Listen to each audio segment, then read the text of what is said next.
Ladies and gentlemen, it's nearly time. The Ashes is here. We're here to preview the first Test match. The sides have made it easy for us, actually. Australia have announced their 11. They, of course, will be led by Steve Smith until the return of Pat Cummins. They are also without Josh Hazlewood for at least the first Test match. He could miss the second as well, depending on the severity of his injury. Pat Cummins is targeting a return in the second Test match, but again, that could also only come in the third match. So their lineup for the first match will be Usman Khawaja, the debutant being Jake Weatherald to open the batting alongside him. Marnus Labuschagne, I'm South African, Labuschagne, returns at number 3. Number 4 will be the captain, Steve Smith. Number 5 will be Travis Head. 6 will be Cam Green, Alex Carey, Mitchell Starc, Scott Boland, Brendan Doggett to debut as well, and Nathan Lyon. England have not named their 11 as I'm recording this, but they have named their 12-man squad. It is the same top 7 you would expect: Zach Crawley, Ben Duckett, Ollie Pope, Joe Root, Harry Brook, Ben Stokes, and Jamie Smith. And then the questions are on their bowling attack. Shoaib Bashir is in the squad, but there is no Will Jacks, so Bashir the only real out and out spinner. If they elect to go with him, they have named 4 pace bowlers. This could be due to the fitness of Mark Wood, who did has been cleared for the first Test match, but did go off after bowling 8 overs in their practice game against the England Lions. So his fitness could be in doubt, in which case their attack would be Gus Atkinson, Brandon Carse, Jofra Archer, and Shoaib Bashir. Of course, Bashir could be replaced with Mark Wood, or Carse being replaced with Wood, or Atkinson being replaced with Wood. We know England would like to play both Wood and Archer, so we will wait to see at the toss. No Will Jacks is interesting. There was a lot of talk that he could play instead of Bashir for this first Test match, and they really stack the batting lineup. And then if they need some overs of spin, they will go with him. The same question was asked of Australia if they're going to play 4 out-and-out seamers and not play Nathan Lyon. Given the nature of the wicket in Perth, we know it is very seam friendly and there's quite a bit of extra bounce, but that's probably why the 2 spinners have been picked. Bashir could really make use of that bounce, and Nathan Lyon has got a fantastic average in Perth with the extra bounce assisting him, so he will also be a handful. And that's in terms of the 11. It starts at 4 a.m. or 4:20 a.m. as you can see there, local time in South Africa. Of course, it's about 10 a.m., 10:30 in Australia in Perth. And it's really, really exciting. England will be looking at this first Test match to really make a mark in the series. They have historically, under Brendon McCullum, started away series well. They won the first Test match in Pakistan. They won the first Test match in India, and they have won every first Test match in an away series. But they have not won in 3 attempts a 5 Test series under Baz McCullum and Ben Stokes. They've started them well. They won the first Test match in India, as I said, but they lost that series. They won they played well against Australia in England, but ended up losing, tying that series 2-2. And India as well, their most recent 5 match Test series, a 2-2 draw at home. So a loss away and 2 draws at home, which is interesting.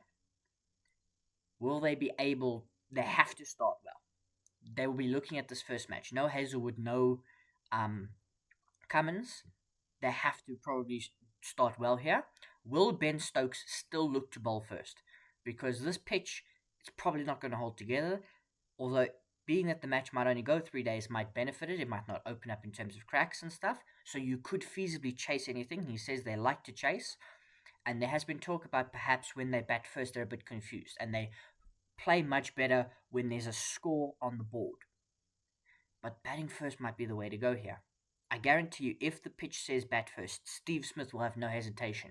Will Ben Stokes? Will he be willing to bat first and put away their preferred practice of bowling first and chasing in the final innings?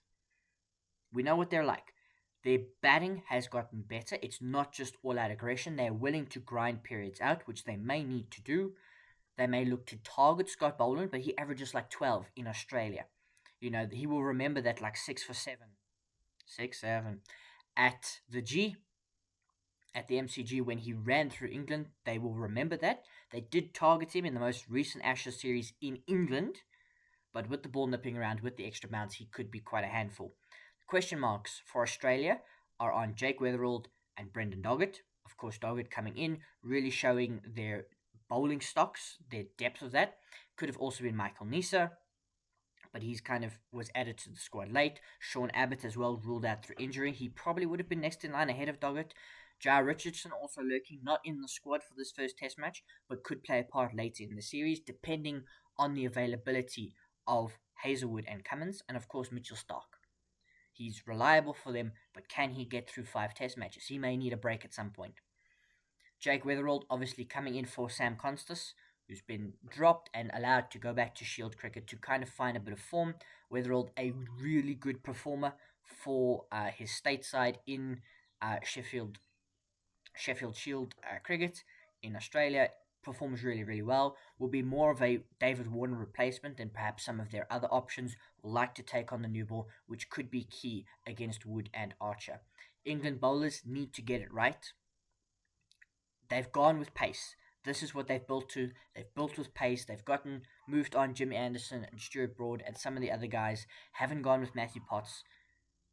They're looking for pace. They're looking for pace and for bounce. They need to get it right, or Australia will punish them. It's not just about pace. This is where maybe the misunderstanding is. You need to hit your lengths and your lines correctly. I've got no worries about Archer. He will, of course, know about hitting Steve Smith in the head. I'm sure that will be brought up at some point. But you've got to hit your lengths right. The Aussie bowlers won't miss. Boland won't miss. Starc most certainly won't miss. He looks fired up and ready to go. The leader of the attack.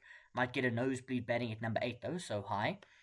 But he will be ready. Boland will be ready. Doggett will absolutely be ready. But the question marks will be on him. Maybe England batsmen attack him.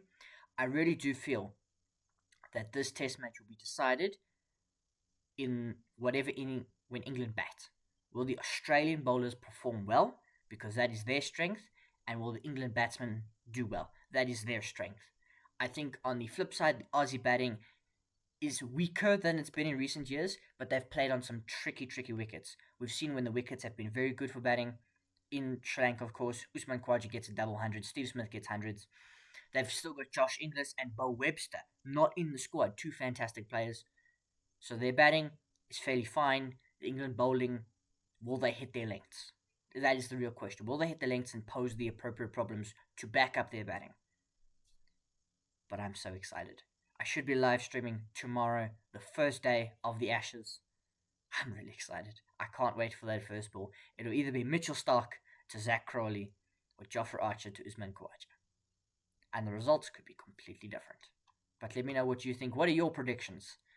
I think England might win this first test match, but I'm going Australia 3-1 for the Ashes. England get their first win in many, many years, but I still predict Australia to win. They won't panic if they go down, and they've still got a heck of a lot of squad to come back.